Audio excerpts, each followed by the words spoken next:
Hi ladies and gentlemen, from the heart of West Yorkshire, UK, where we definitely do make the bestest Yorkshire puddings. End of story. Hey, seriously lads, right, the reason why I'm here today is because I've just bought that tonight.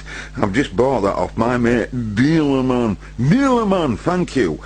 And my mate Tommy don't like me, ladies and gentlemen. Tommy Neville from Leeds. He don't like me at all. He told me the other day. He says, I think you're a D. I can't tell you on here. He don't like me. But anyway, this originally come off Neville, Tommy. And then he sold it to Dealerman, and I know it's been brought down for a long time. I know it's been out of service for a long time, and I do have the impression that a few people's had a look at it, and that they haven't been successful at getting it going. And so I thought, well, you know, I've been thinking, how can I get my ratings up? There's not enough people looking at my videos, never mind people that want to buy DVD repairs. There ain't enough people even looking at your videos, Cobra Man. How can you get all the radio people, or a good few, to look more at my videos? Well, perhaps I'll come clean a little bit. Perhaps I'll say I'm no super genius.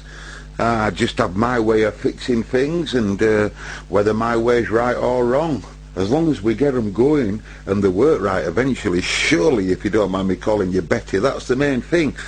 And some things I can assure you, lads, I get well stuck on. But anyway, I've been sat thinking, how can I make it so that you are entertained more? It's no point in me trying to make comedy videos, because I'm not a comedian. I only know about radio, and I don't know everything about radio, like I've just said. So how can I make it more entertaining? Well, I thought that this video, I'll start to make a series of videos, and do it as I go on. For example, I just bought my mate Fred today, and I give £35 for him off Dealerman.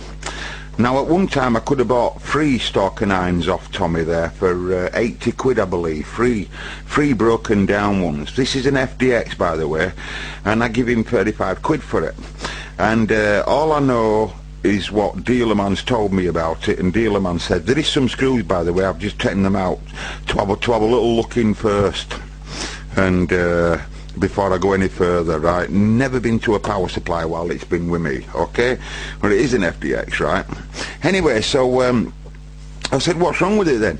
He said, it's all right. I can't do a dealer, man. He said, it all lights up, right? He said, it all lights up, but it doesn't receive or transmit, okay? Now, when I were doing TVs, it were always crucial to listen to exactly what the customer says. The customer or the client or the last person that owned the radio nearly always tell you what's wrong with it. In many cases, not always of course, but in many cases they tell you what's wrong with it, you know, before you even get lit off.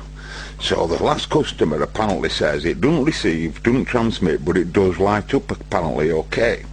Okay, so this series of videos, folks, what I'll try and show you is how I'd attack such a problem, what I'm going to do with it to try and get it alive, and just how the process at the Cobra Man's here works. I think you'll quite like that. I'd like that. If I were you watching this, I'd say, yeah, that's what we want to see. Right. So, but what you've got to understand, lads, is I get distracted, and I'm working on that 148 at the moment, and I'm working on other stuff as well. In fact, 29,000 stuff all at the same time. That's how I am. I'm not a business, so if I get bored and pissed off with that or stuck, I'll go to something else until the 2 brain cells in my head come up with the ideas to come up with a cunning plan to find out why it's doing what it's doing. Whatever, okay? So if you see workbench slightly altering and getting tidier and scruffier and it's because other things has been on. So we're going to call this Stalker 9 video, Stalker 9 FDX, so what should we call it? To fix a Stalker 9 FDX. And we'll call this video number 1. So you've heard how it all starts. Now let's take the lids off, folks, and show you just how I assess. I need to assess it, okay? Last customer, you heard what he says. Lights up, but it don't do no TX or RX. Okay, let's go. 5 take 6, action. We're rolling. Okay, so we're in the back of the pile now, and I'll just try and show you that, right? And I'm fruit magnifier here, okay? Right, just be quiet, Will, yeah? Be quiet. Right, so I'm just looking around, and I haven't connected it to nothing. Look, ladies and gents, look. The workbench is off. What are the best tools for repairing radio? Well, I'll tell you. Your fingers, these, because they're heat-sensitive devices, and they can do all sorts of things. They're brilliant. The snotter, for smelling burnt components, he's brilliant, is the snotter. The eyes, of course, the eyes. And, you know what I mean? In ears in some cases, but anyway, so we're just physically looking around for anything, right?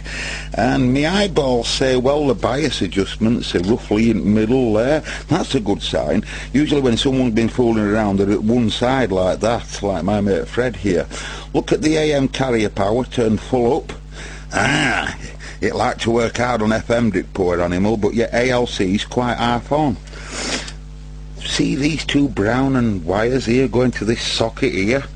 Well, the Stocker 9 FDX does not have a PA on, so that's normally blanked off with a little sticker, because they don't put the PA on this model, right?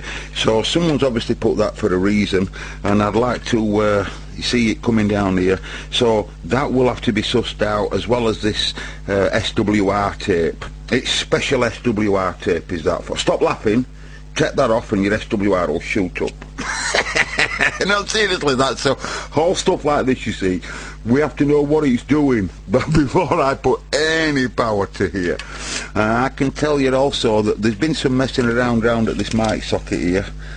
I can see this. And remember, the radio symptoms, no TX, no RX. Okay, and hey, that's not right. That VCO's definitely not right. That green mark is definitely not original. Let's have a look at the other side. The other side's always more revealing, folks, because it's the other side that tells you where the blowtorches have been. So let's have a look. Phase lock loop looks all intact, look like it hasn't been out. Going into the VCO area here, found some danger. What is the danger? Can we have a screwdriver, please? Danger is here, folks. Can you see this area here? This is where the VCO is on the Stocker 9, and can you see all that? I can even see that the two earth connections to the transformer are soldered, but the 4 pins aren't, or 5. Just hang on a minute. Okay, folks, just had a look there at another stock. I've got several Stocker 9 FDXs and Stocker 9s here. I think we've about 5. And I've just had a look at one that's a perfect working animal. And number that I can see outside, everything's wrong. It's all wrong. That coil's wrong. And this little diode that you can just see here, this diode here, this has got something to do with the variactor circuit. And it's disconnected. It's disconnected. Now, both of these things are crucial for TX and RX, folks. If that VCO is not up and running, it won't TX and RX at all. Looking around, rest at radio, it don't look too bad. You can see for yourself. All the way down power supply sections, quite good. Main regulator there, audio amp. It's had something to do with its carrier regulator going on here, but it's not too bad. Just wants tidying up a bit. Going over into PA strip. Now everything there looks okay, apart from one thing. I've just noticed something. Now remember, when a radio is out of TX and RX, for some reason most people go into TX strip. Must be output trannies, Fred, it must be output trannies. There's ways of testing these output trannies before even going anywhere near them with a soldering iron. And first of all, when a surgeon's got you on bench and he's going to fix you, like they did in my case the other week, they look for vital statistics first, don't they? Where the blood's going round, etc. So, but someone's been in there with a blowtorch, as you can see. Look at that driver's final side. That's the left-hand one. Driver's been there as well. But what I didn't like, what I noticed, will seriously cause problems. And that is, I don't know if I can get to it on camera. Can I just see it? Yes, I can just see it perhaps there. Can you see these terminals here? This is the driver transistor, emitter, collector and base.